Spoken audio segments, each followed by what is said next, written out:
Hello and welcome to a CBK gaming video. Join us as we discuss and review Last Bastion, a 1 to 4 player cooperative board game by Repos Productions.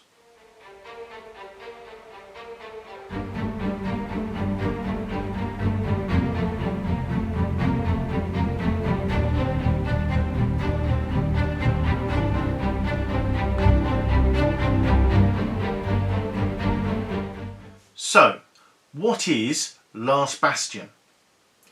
It is a tower defence game where the players are characters that have just stolen an artefact from the evil queen, the baleful queen. You are holed up in a keep and she is sending all her hordes against you, and if you do not survive, the world will end. There are monsters that are designated different colours. So you have greens, which are the orcish tribes. You've got the reds, which are the imps and demons. Blue, which is your magic users and some horrible spider things. And then the yellow, which represents the undead.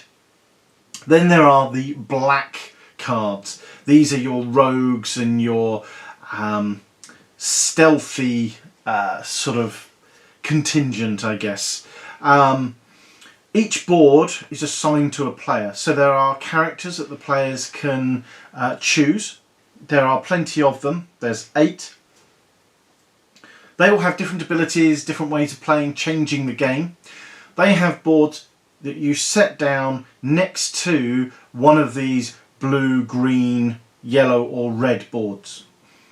As the game progresses, more monsters start to appear. They have abilities of their own, and you are trying to whittle down these monsters until you get to the named monster, which you have to defeat, and you win the game.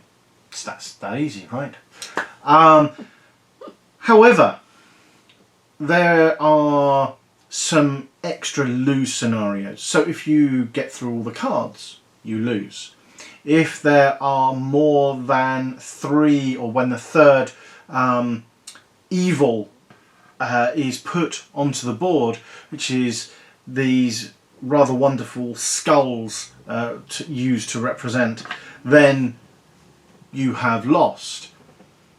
It's very easy to become overwhelmed in this game. The models are the first thing I would like to talk about. They are beautifully created, and for a game that is not a miniature based game, these are good enough that I would choose to use some of them in any of my role-playing games. In particular, the halfling with the pony is a beautifully designed and created figure. And I really do like those. As I said, the skulls that represent a touch of evil, these are really well made, and the components are really really well made. The card stock is good, the print is good, the quality of the print is fantastic. It's a pretty game to look at. It's quite loud. It's not normally my usual go-to design. But it looks good on the table. With 4 friends sat round trying to defeat the hordes, it's a really good, fun game. The issue comes with you need 4 players. Now there are rules in the game that allow you to make way for fewer players, but it doesn't feel right. So I've always found that it's easier if there's just the 2 of us playing, that we both take on 2 roles, and you will find yourself juggling that sort of gameplay. I think it's just dependent whether you prefer that approach or not. What do you think of the overall components and the quality?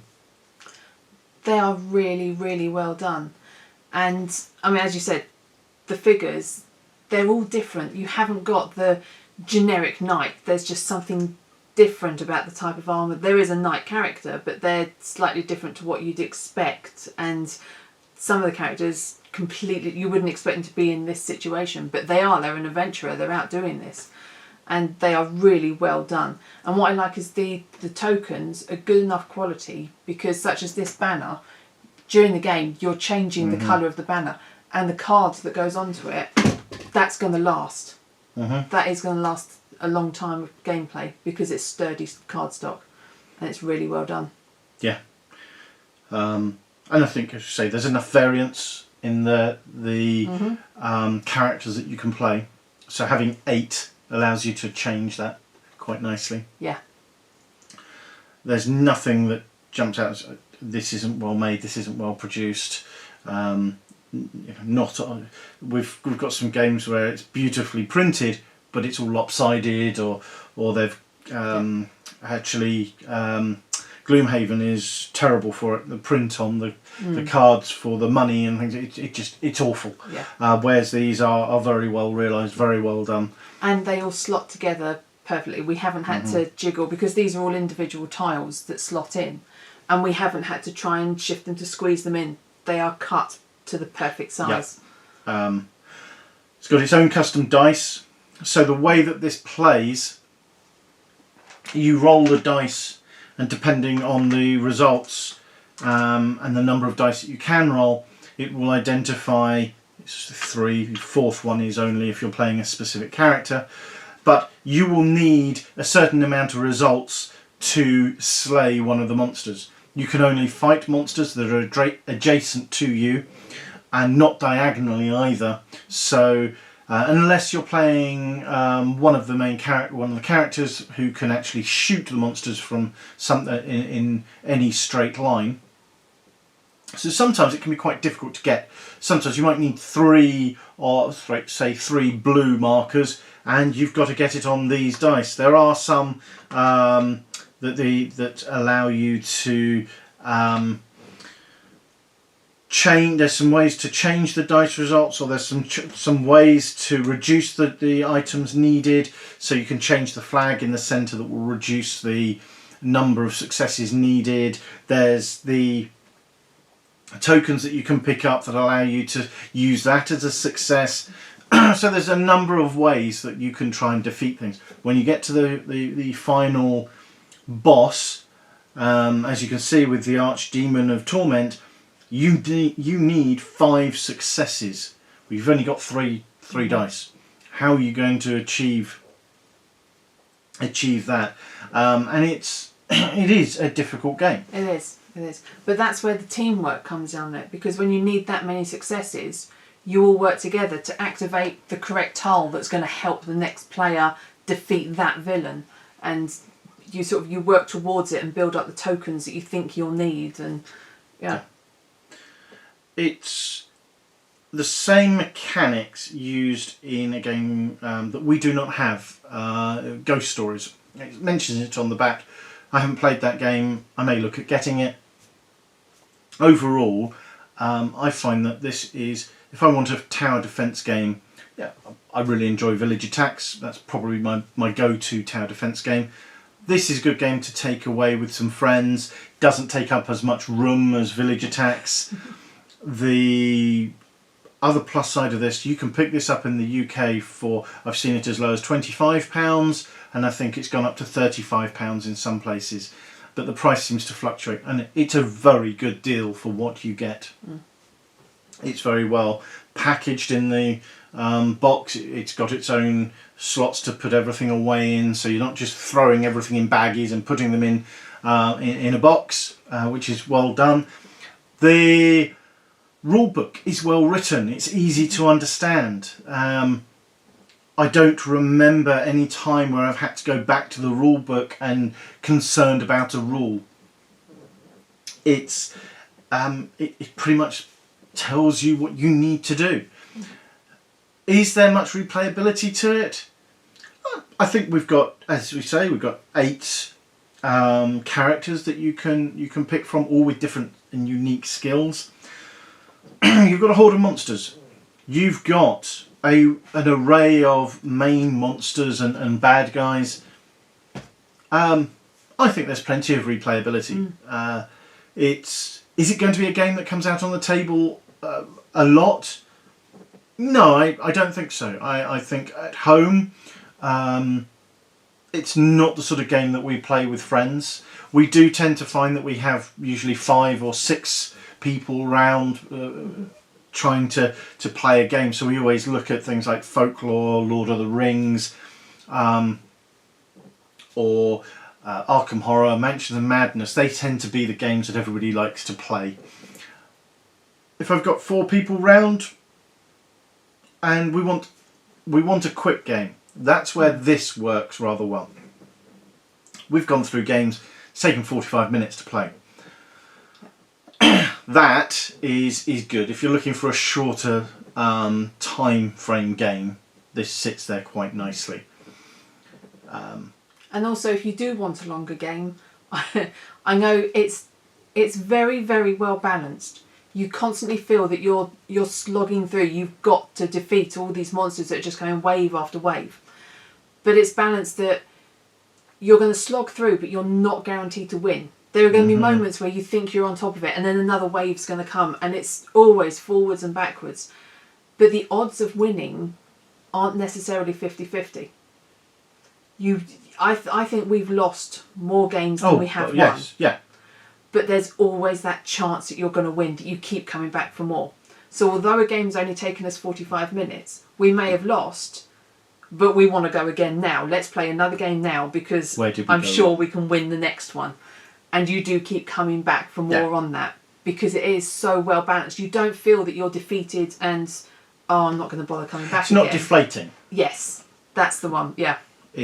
Well, there's some games that it's felt like a real struggle and it's just pulled the rug out from underneath you. You've just lost.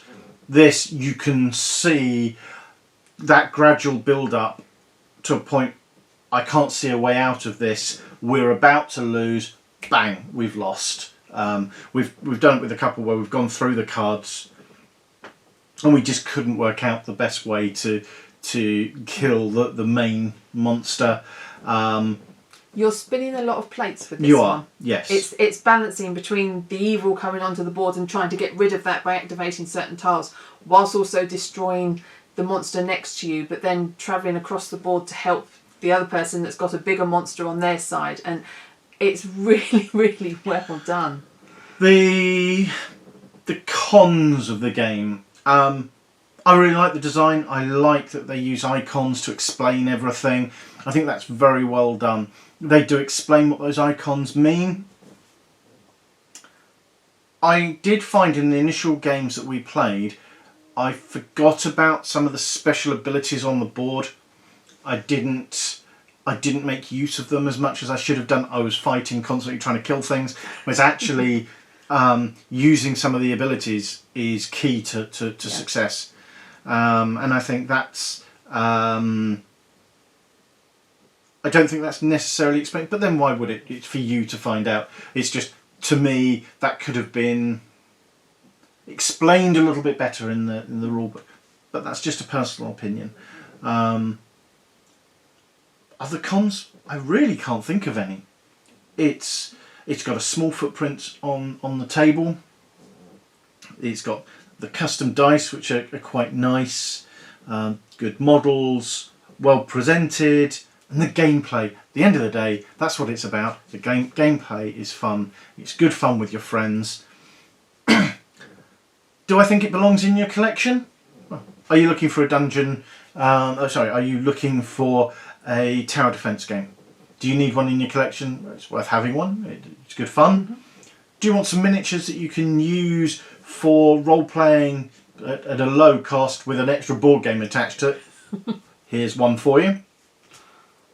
Do you collect board games? Is it something you want? Do you want some cooperative game in your collection that's quite quick to play? A lot of cooperative games take a lot longer. Yeah, a lot of cooperative ones tend to be more story driven and campaign ones, whereas this is a nice cooperative, quick one. I guess the only thing that you could have problems with, and that's usual for cooperative games, and that's the alpha gamer mentality of having people tell you how to take your turn. That's something you get with some groups. Thankfully, we don't have that in our group, I don't think.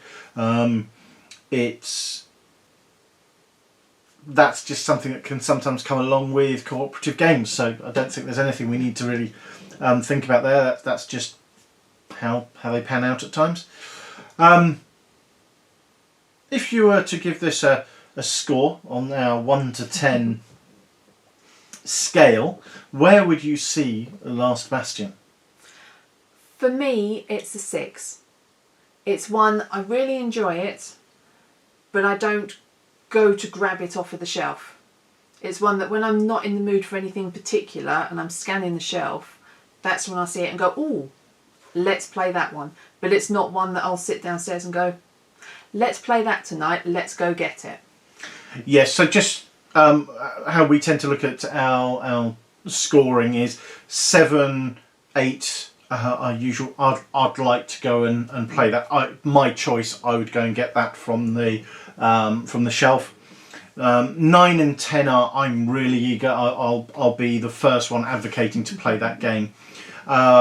6 is I'll play it if other people say about playing it, and then the lower numbers are where actually I don't really want to play that game. I'd say no unless everybody else is wanting to play that, down to the outright 1. I don't want to play that game. I don't want to be near that game. So I think for me, I probably would rate this a little bit higher than you. I would look at 7 out of 10. I think you're right. It's not the sort of game that I would immediately jump to playing. If you suggested a tower defence game, I would immediately go for Village Attacks. I really enjoy that, and I know a lot of our friends really enjoy that. But if I was taking, where I think this shines is I would take this away with me. So if we're going to go and rent a cottage with some friends, and we're going to take some board games, this is the sort of game you can have a few beers, have some food, and it's a laugh. It's a bit of fun. I find Village Attacks we take a little bit more seriously, rightly or wrongly. And also there's a lot more figures. And yes. I know I do like games with figures, but I know sometimes that can become a bit much when you've got all the figures lined on the table and these ones are coming in. Yeah, this is a much smaller, easier game for that side of it. Okay, I hope that gives you some idea of our review for Last Bastion by Repos Production. I think we've covered the aspects of the game and the quality and the components. So I think all that's left is to say thank you for watching. If you enjoy our content, we'd really appreciate it if you either liked and subscribed to our channel. We've seen a number of new subscribers, so hello and welcome to CBK Gaming. We hope you stick with us as we continue to learn and evolve our channel.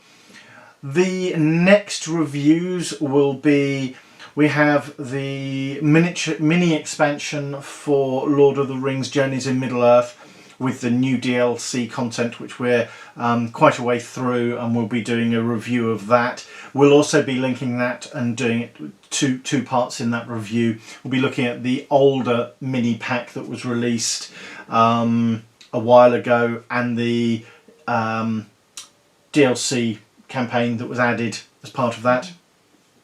We'll be looking at doing, we've not reviewed it, we've not recorded it yet, but we'll be recording a review of Acquire as our old throwback game, and we'll also be reviewing Interceptor Ace by Compass Games as the first of our war games that we're going to be reviewing, and then start to look at some of the older games. So we'll be doing those once a month.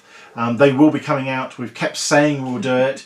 Unfortunately, our work has thrown some of that into chaos. So thank you very much, and we look forward to bringing more reviews to you in the future. Bye. Bye.